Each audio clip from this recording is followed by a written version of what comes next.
ሰላም የኢትዮ ልሳን ተከታታዮች እንደምን አላችሁ? በዛሬው ትምህርታችን ስለ ንግግርና ቋንቋ፣ ስለ ጽህፈት ምንነት፣ አይነትና ደረጃዎች እነጋገራለን። ቪዲዮን ሰብስክራይብ፣ ላይክ እና ሼር አድርጉት። አሁን ወደ ቪዲዮ። ቋንቋና ጽህፈት ምንድናቸው የሚለውን በጥልቀት የምንመለከት ይሆናል። ከዛ በፊት ግን ስለ ቋንቋ ወይም ስለ ንግግር መንደርደሪያ ሐሳብ የሆነን ዘንድ የተወሰኑ ነጥቦችን እያነሳን እንነጋገራለን ማለት ነው።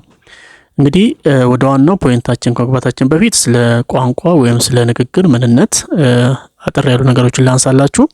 እንግዲህ ቋንቋ ማለት ምን ማለት ነው? ቋንቋና ንግግርስ ምንድናቸው የሚለውን ለማየት ያህል እንግዲህ ቋንቋ ማለት በዘፈቀደ የተፈጠረ አንደበታዊ መግባቢያ ነው። እንደሚታወቀው ቋንቋ ሰዎች ሐሳባቸውን ከመሰሎቻቸው ጋር የሚለዋወጡበት የመግባቢያ መንገድ መሆኑ ይታወቃል። ይሄ ቋንቋ ብለን የምንናገረው ግን ምንድነው? እሱ ዘፈቀዳዊ ነው። ዘፈቀዳዊ ነው ብለን ስን ምንድነው? እሱ ለእያንዳንዱ ነገር የምንሰጣቸው ስያሜዎች በሙሉ ዘፈቀዳዊ ናቸው ወይም ደግሞ በይሆናል የተሰጡ ስያሜዎች ናቸው ማለት ነው። ሌላው አንደበታዊ ነው። እንግዲህ ቋንቋ አንደበታዊ ነው ስንል በአንደበታችን ምን እናደርጋለን? ድምጾች እናወጣለን። እነኛ ድምጾች በመጠቀም ከሰዎች ጋር እንግባባበታለን ማለት ነው። ሌላው ከዚህ ጋር ተያይዞ የሚነሳው ነገር ምንድነው? ቋንቋ ከሌሎች መግባቢያ የሚለየው ዘዴዎች የሚለየው ምንድነው? ወይ ደግሞ የሚለየው ምንድነው ብለን ስንል አንደኛ ቋንቋ አንደበታዊ መሆኑ ነው። ቅድም እንዳነሳውላችሁ አንደበታዊ ነው ብለን ስንል የሰው ልጅ ከመሰሉ ጋር ለመግባባት ምን ያደርጋል? በአንደበቱ ድምጾችን ያወጣል ማለት ነው። ስለዚህ ድምጾችን በአንደበታችን እንፈጥራለን። ንግግሮችን፣ ቃላቶችን በአንደበታችን እየፈጠርን መግባባት የሚያስችል መሆኑ ነው አንደበታዊ የምንለው ለዛ ነው። ሌላው ትዕምርታዊ ነው። ትዕምርታዊ ስንል ማለት ነው ድምጾችን በአንደበታችን እንፈጥራለን። እነኛ የተፈጠሩ ድምጾችን የራሳቸው የሆነ ምልክት አላቸው።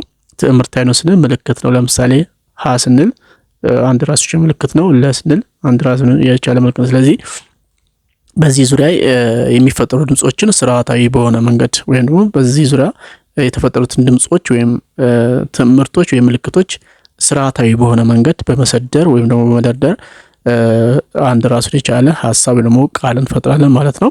ሌላው ሰብአዊ ነው ብለን ስንል ቋንቋ መጠቀም የሚችለው ወይም ደግሞ መገልገል የሚችለው የሰው ልጅ ብቻ መሆኑን የሚያመለክት ነው ማለት ነው። ስለዚህ ቋንቋ ከሌሎች መግባቢያ መንገዶች የሚለይበት ዋናዎቹ አንደበታዊ፣ ሁለተኛው ትዕምርታዊ ነው ወይም ምልክታዊ ነው ማለት ነው።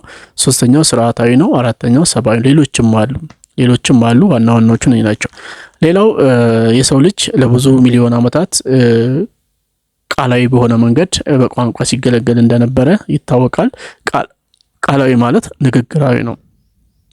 በንግግር ብቻ ነው ማለት ነው። በንግግር ብቻ መገልገል ወይ ደግሞ መጠቀም ወይም ሲጠቀም እንደነበረ የተለያዩ ምሁራኖች ያስረዳሉ ማለት ነው። ሌላው ቋንቋ ወይም ንግግር ቃላዊ የሆኑ ንግግር የጊዜና ቦታ እስረኛ እንደሆነ ይነገራል። ይሄ ቃላዊ የሆነው ንግግር ወይም ቋንቋ ብለን የምንጠራው ነገር የጊዜና የቦታ እስረኛ እንደሆነ ለብዙ ዘመን እንደነበር ይታወቃል። የጊዜና የቦታ እስረኛ ማለት ቋንቋን ወይም ንግግርን ተክቶ የሚገለገሉበት ሌላ መግባቢያ መንገድ እንደሌለና ሰዎች በአንድ አካባቢ ላይ ተሰብስበው በሚኖሩ ሰዎች መካከል ብቻ የሚያግባባው ወይ ደግሞ ሊግባቡበት፣ ሊጠቀሙበት፣ ሊገለገሉበት የሚችል መግባቢያ መሆኑ ነው ቋንቋ ወይም ንግግር ብለን የምንለው ማለት። ስለዚህ ይሄ ንግግር ደግሞ ሩቅ ላለ ወገናችን ወይ ደግሞ መሰሎቻቸው ሐሳባቸውን በቀላሉ ማድረስ አይችሉም ነበረ። መግባባትም ሐሳብ ለሐሳብ መለዋወጥ የሚቻለው በአቅራቢያ በሚኖሩ ሰዎች መካከል ብቻ እንደነበረ ያሳያል። ይሄ ደግሞ የቋንቋውን እስረኝነት ወይም በቋንቋው በቦታ በጊዜ የተገደበና የተወሰነ መሆኑን ያሳያል ማለት ነው። ሌላው ይህ ደግሞ የሰው ልጅ ባህሉን፣ ታሪኩን፣ ትውፊቱና ማንነቱን ለተተኪው ትውልድ ቀርጾ ለማስቀመጥም ሆነ ለማስተላለፍ ውስንነት እንዳለበት ይነገራል ማለት ነው። ይህንን ካልን ዘንዳ ቀጥታ ወደ ዋናው ፖይንት እንገባለን። የዋናው ፖይንታችን ደግሞ የትምህርታችን ርዕስ ምንድነው? ጽህፈት ምንድነው የሚለው ነው። ጽህፈት ምንድነው? እንዴትስ ተጀመረ የሚለውን እንመለከታለን። እንግዲህ ጽህፈት ምንድነው ብለን ስንል ጽህፈት የሰው ልጅ ባህሉን፣ ታሪኩን፣ ትውፊቱን፣ ማንነቱን ለተተኪው ትውልድ ለማስተላለፍ የሚያገለግል የቋንቋ ክሂል ነው። እንግዲህ የቋንቋ ክሂል የምንላቸው አራት ናቸው። ዋናዎቹ አራት ናቸው። ሁለቱ ደግሞ ንዑስ ክፍሎች አሉ። አራቱ የቋንቋ ክሂል የምንላቸው መናገር፣ መጻፍ፣ ማንበብና ማዳመጥ ናቸው። ከዛ ውስጥ ጽህፈት ነው። ጽህፈት ደግሞ መልእክትን ከምናስተላልፍባቸው መንገዶች ዋነኛውና አንደኛው ነው። ስለዚህ ጽህፈት የተጀመረው እንዴት ነው ብለን ስንል ባህሉን፣ ታሪኩን፣ ትውፊቱን፣ ማንነቱን ለተተኪው ትውልድ ለማስተላለፍ ካለው ጽኑ ፍላጎት የተነሳ ጽህፈት ለመጀመር ምክንያት ሆኗል ነው አንደኛው። ሁለተኛው ጽህፈት እንዴት ተጀመረ ብለን ስንል ሁለተኛ ፖይንት አድርገን የምናነሳው ሩቅ ቦታ ላለ መሰሉ ወይም ደግሞ ወገኑ ሐሳቡን፣ ተግባሩን፣ ምኞቱን፣ ተስፋውንና መሰል ጉዳዮችን ለማድረስ ከሚል ፍላጎት የመነጨ ወይም ደግሞ የሚል እሳቤ በውስጡ ስላደረበት ጽህፈት ለመጀመር ምክንያት ሆኗል ነው።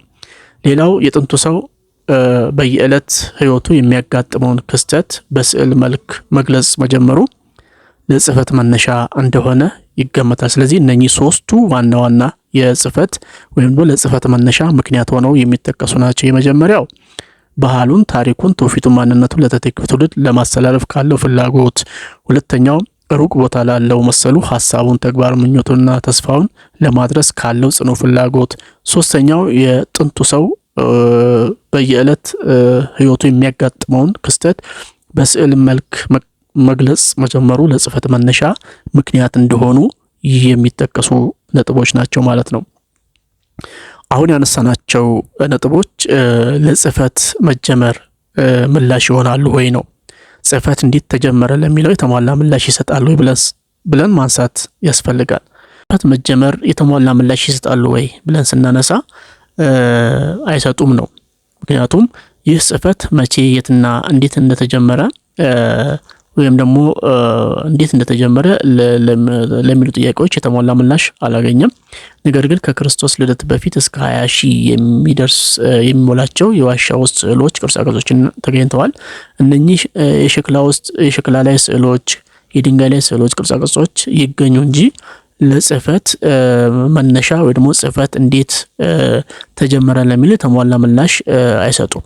ነገር ግን ጽህፈት እንዴት ሊጀመር እንደቻለ ፍንጭ ሊሰጡ ይችል እንደሆነ ነው እንጂ ሙሉ በሙሉ የጽህፈት አጀማመር በእንደዚህ አይነት መንገድ የጽህፈት በዚህ አይነት ሁኔታ ጽህፈት እዚህ ቦታ ተጀመረ የሚል የተሟላ ምላሽ ሊያስገኙ አይችሉም ነው። ሌላው የተገኙትም በመካከለኛው ሩቅ ምስራቅ፣ አሜሪካ፣ በህንድ ጥንታዊ መኖሪያ አካባቢ ውስጥ እነኚህ ቅርጻቅርጾች እንደተገኙ ይታመናል። በእነኚህ ብቻ አይደሉም። በተለያዩ ጥንታዊ ሀገራት፣ ጥንታዊ ስልጣኔ ያለባቸው ሀገራት ውስጥ እንደተገኘ ይታወቃል። ነገር ግን ለጽህፈት መነሻ ፍንጭ ይሰጣሉ እንጂ ወይም ፍንጭ ወይም መንደርደሪያ ሀሳብ መንደርደሪያ ሆነው ያገለግሉ እንደሆነ ነው እንጂ ጽህፈት መቼ እንዴትና ማን እንደጀመረው የሚያስረዱ ማስረጃዎች ሆነው አልተገኙም ማለት ነው። እንግዲህ ውድ የቻናላችን ተከታታዮች እስካሁን ስለነበረን ቆይታ እጅጉን እያመሰገንኩ እኔም እንድበረታታ ከዚህም በተሻለ እንድሰራ ቻናሉን ሰብስክራይብ፣ ላይክ እና ሼር እያደረጋችሁ ተከታተሉን። ለዛሬ ስለነበረን ቆይታ እጅጉን አመሰግናለሁኝ። ቻው።